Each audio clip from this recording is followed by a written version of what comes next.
अस्सलाम वालेकुम नाजरीन, आप देख रहे हैं कोबरनाक न्यूज़ और मैं फिरदौस साहिल एक बार फिर से आपकी खिदमत में हाजिर हूँ। नाज़रीन किराम, इस वक्त हमारे साथ यहाँ पर चौधरी रोशन साहब जो है अब वो बैठे हुए हैं। और जिस तरह से आप जानते हैं कि जो बजट सेशन हाल ही में जो ख़त्म हुआ है उस पर हम आज थोड़ी सी जो है चर्चा यहाँ पर इनके साथ करेंगे। और जिस तरह से आपने देखा कि जो वादे यहाँ पर किए गए थे, अगर हम देखें आम लोगों के साथ जो वादे किए गए थे उन पर कहाँ तक अभी तक सरकार जो है वो खरी उतरी है, उस बारे में भी बात करेंगे। तो सीधा चौधरी रोशन साहब की तरफ हम रुख करते हैं। रोशन साहब, बहुत बहुत शुक्रिया आपका वक्त देने का। थोड़ा सा बताइएगा सर, जिस तरह से ये बजट सेशन जो है वो अभी टेम्परेरी जो ख़त्म किया गया, तो कहाँ तक आप इससे मुतमईन हैं? सबसे पहले मैं इस मुकद्दस महीने में 2 दिन बाद ईद है इंशाअल्लाह रहमान, और मैं ईद की मुबारकबाद अपने तमाम लोगों को देना चाहता हूँ। जहाँ तक बजट का ताल्लुक़ है, जिस तरह बजट सेशन असम्बली का ख़त्म हुआ, काफ़ी हंगामा खेज बजट सेशन रहा लेकिन निराशा हासिल हुई लोगों को, आम लोगों को, डेली वेजर्स को, कैजुअल लेबरर्स को, एसपीओज़ को। जिस तरह वादे किए गए थे, तो इस बजट में आम आदमी के लिए कुछ भी नहीं था, एक लॉलीपॉप था। आपने देखा किस तरह इलेक्शन में नेशनल कॉन्फ्रेंस ने वादे किए थे कि हम 200 यूनिट बिजली फ्री देंगे, और फिर दी किसको? अंत्योदय को। और अगर वो देखें तो वो 1 लाख से कम है, 3% हमारे इधर वो लोग हैं, तो 3.5% है, वो 1.5% है वो। तो वो एक लॉलीपॉप है। उसके बाद किस तरह देंगे उनको बिजली? पीएम सूर्या घर जो मुफ्त बिजली योजना बनी हुई है, तो ये सोच रहे हम उनको वही उसी तरीके से देंगे, तो वो तो ऑलरेडी सेंटर स्पॉन्सर्ड स्कीम है, तो ये अपना क्या दे रहे हैं? अपना तो कुछ ही नहीं दे रहे हैं। तो उसके बाद कहा था कि हम राशन फ्री देंगे 10 किलो, और इन्होंने क्या कहा कि हम देंगे वो अंत्योदय को। आप मुझे बताओ, अंत्योदय के जिसको अंत्योदय कार्ड था उसको 35 किलो मिलते थे, जिसके एक अफराद भी था, 2 भी थे, तीन भी होते थे, 35 किलो मिलते थे। तो आप अगर जिसको पहले 35 किलो मिलते थे 2 अफराद वाले को, अब उसको 10-10 किलो करके कितना बन गया? 20 किलो। उसके 15 किलो कट गए बेचारे के। एक तरफ से काटेंगे, दूसरी तरफ से जिसका एक्स्ट्रा वो नफरी होगी उसको देंगे, अपना कुछ नहीं देंगे। हमारे ही काट के, हमारे ही लोगों का एक तरफ से काट के दूसरी तरफ देंगे। रही ये बात।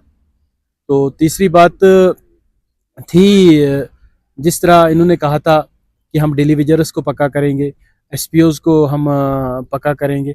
आप देखो, अगर सरकार चलती है, जो ये एम्प्लॉइज़ हैं, जो डेली वेजर्स हैं, कैजुअल लेबरर्स हैं, एसपीओज़ हैं, सरकार इन पे ही चलती है। अगर ये लोग बैठ जाएंगे तो सरकार नहीं चलेगी और आप देखो, एक पीडीडी का एम्प्लॉई जब इस सर्दी के मौसम में किस तरह बिजली के खंभों पे अपनी जान हथेली पे रख के पावर सप्लाई रेस्टोर करता है, पीएचई वाले करते हैं, उसके बाद क्या होता है?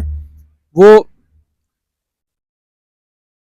बेचारे अपनी जान हथेली पे रख के मुख्तलिफ डिपार्टमेंटों पे जो आरजी मुलाजमीन काम करते हैं, लेकिन उनके लिए निराशा है। कुछ भी नहीं किया गया है, हर किसी ने उनको इस्तेमाल किया है। इस वक्त बहुत सारे ऐसे भी एम्प्लॉइज हैं जो बेचारे मर गए, लेकिन वो परमानेंट नहीं हुए। अब उनके उनके पीछे जो बाल बच्चे हैं वो क्या करेंगे?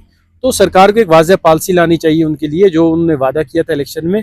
अभी देखो किस तरह जम्मू में देखा आपने, श्रीनगर में देखा किस तरह प्रदर्शन चल रहे हैं। आंगनवाड़ी वर्कर्स हैं, उनको कितना काम कराती है सरकार, तो 5,000 रुपये उनको तनख्वाह मिलती है, और उनका कोई जॉब पॉलिसी नहीं है, कुछ भी। वो ड्यूटी देते देते उनको किराया खत्म हो जाता है। वो आशा वर्कर्स की, हाँ देखो कितना काम उनको सरकार कराती है।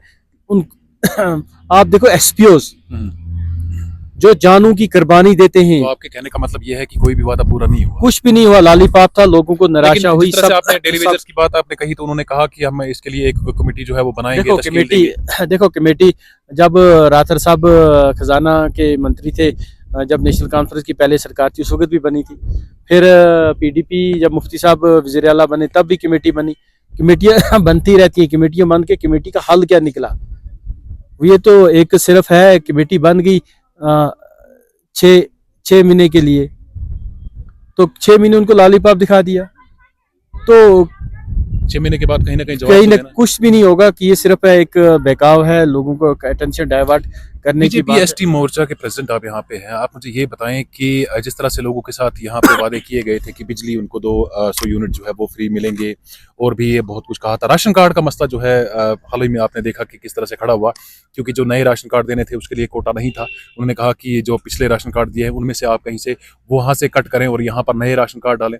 तो किस तरह से आप इस देखो ये इनका यही है, एक एक को काट के दूसरे को देना। अब नया कुछ नहीं है, ना ये दे ही रहे हैं ना। अगर ये मुखलस होते ये जब इनको अब ये बहाना करते हम कुछ नहीं कर सकते। दिल्ली में यूटी है, बाकी जगह यूटी है, वहाँ क्यों सरकारें चल रही हैं? इनको अपने लिए गाड़ियाँ खरीदनी है, ये अपने लिए प्लाट्स चाहिए, अपने लिए बंगले चाहिए, अपनी तनख्वाह एक्स्ट्रा करनी है, उसके लिए ये कर सकते हैं, लेकिन आम आदमी के लिए नहीं कर सकते हैं। ये तो सब हिले बाने हैं, इनको करना ही कुछ नहीं है। फॉरेस्ट राइट एक्ट के बारे में थोड़ा सा देखो फॉरेस्ट राइट एक्ट या सेंट्रल गवर्नमेंट ने दिया था, कितना अच्छी तरह से बहुत सारी चीज़ें उस पर इम्प्लीमेंट हुई और लोगों को मालकाना हकूक मिलने शुरू हुए। लेकिन जब से जावेद राना साहब दोबारा इस फॉरेस्ट मिनिस्टर बने और इन्होंने कहा कि अब हम और इसमें लचक लाएंगे और इसमें बेहतरी लाएंगे, लेकिन जावेद राना साहब ने ऐसी बेहतरी लाई कि अब डिमोलिशन हो रही है। कभी कुटवा में डिमोलिशन होती है, कभी कहाँ पे होती है, कभी कश्मीर में होती है, कभी जम्मू में होती है।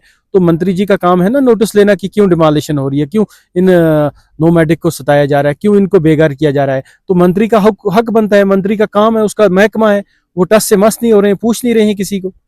उमर अब्दुल्ला साहब का एक वीडियो जो है इलेक्शन से पहले वायरल हुआ था जिसमें वो कह रहे थे कि हम मीटर्स के खिलाफ हैं, लेकिन उसके बाद जब 200 बिजली यूनिट फ्री देने का वादा किया गया और जब उनकी हुकूमत आई तो उन्होंने कहा कि पहले मीटर लगाए जाएंगे, उसके बाद ये मैंने बोला ना पहले, ये लॉलीपॉप था लोगों के लिए से। अगर इनके ये एक लोगों को मजाक था और मजाक उन्होंने कर दिया। आप देखो कुकरनाग में देखो इस वक्त लोग, बिजली की परेशानी है, पानी की कुछ जगहों में परेशानी है। यहाँ ऐसे भी मैंने कुछ लोग देखे। अब पीएमएवाई की स्कीम है, लोगों को पीएमएवाई जो डिजर्व थे मिलना था, राशन कार्ड नहीं है उनके पास। अब राशन कार्ड लेने अगर जाएंगे, अप्लाई करेंगे, तो उसके लिए उनको बोलते हैं आप बिजली का कनेक्शन लो। वो बहुत सारे लोग हैं जो चाहते ही नहीं है कि हम बिजली जलाएं, हम वो अपना बिजली के बगैर गुजर बसर करना चाहते हैं, लेकिन उनको कंपलसरी बना दिया है कि नहीं आप बिजली का कनेक्शन लो फिर आपको राशन कार्ड मिलेगा। अब बेचारे को बिजली का कनेक्शन लेना है, बिजली जलाए या ना जलाए, ये तो जुल्म है, ये जुल्म है लोगों के साथ। इस चीज़ की, इन चीज़ों पे सरकार को ध्यान देना चाहिए। ये छोटी छोटी चीज़ें दिखती छोटी है लेकिन है ये बड़ी चीज़ें। ये जुल्म लोगों पे ख़त्म होना चाहिए, तब जाके बोलेंगे सरकार मुखलिस है, वरना सरकार कोई मुखलिस नहीं है। सिर्फ लालीपाप है सरकार के, सिर्फ धोखा है, सिर्फ झूठ है। आप देखो यहाँ पे कुकरनाग में भी देखो कौन सी गुंडागर्दी ब्लाकों में मची है। कुकरनाग ब्लाक है, जैसे यहाँ पे लारनो ब्लाक है, तानाशाही है, यहाँ पे ठेकेदारी राज बनाया गया है। जो यूथ है उनको काम नहीं दिया जाता है एमजे नरेगा के तहत या बाकी स्कीमों के तहत। तो क्या होता है कि यूथ मजबूर हो जाता है, वो ड्रग्स की तरफ जाता है, बाकी चीज़ों की तरफ जाता है। तो सरकारी एम्प्लॉइज़ को भी चाहिए कि वो यूथ की तरफ, जो स्कीम्स है सरकार की, उनकी तरफ ध्यान दें। सिर्फ जो ठेकेदार उन्होंने बनाए उनकी तरफ मत जाएं। हम इसका संगीन नोटिस लेंगे इंशाल्लाह रहमान।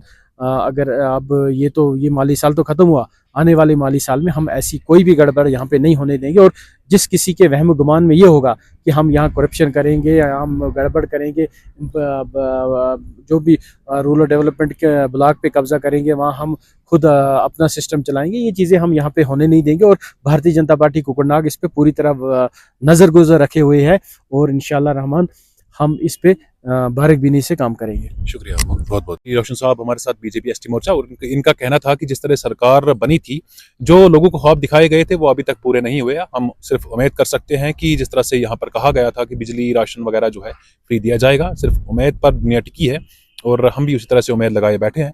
जब ये पूरे ख्वाब होंगे तो आप तक ज़रूर पहुँचाएंगे। अभी के लिए इतना ही, दीजिए इजाज़त। अल्लाह हाफिज़।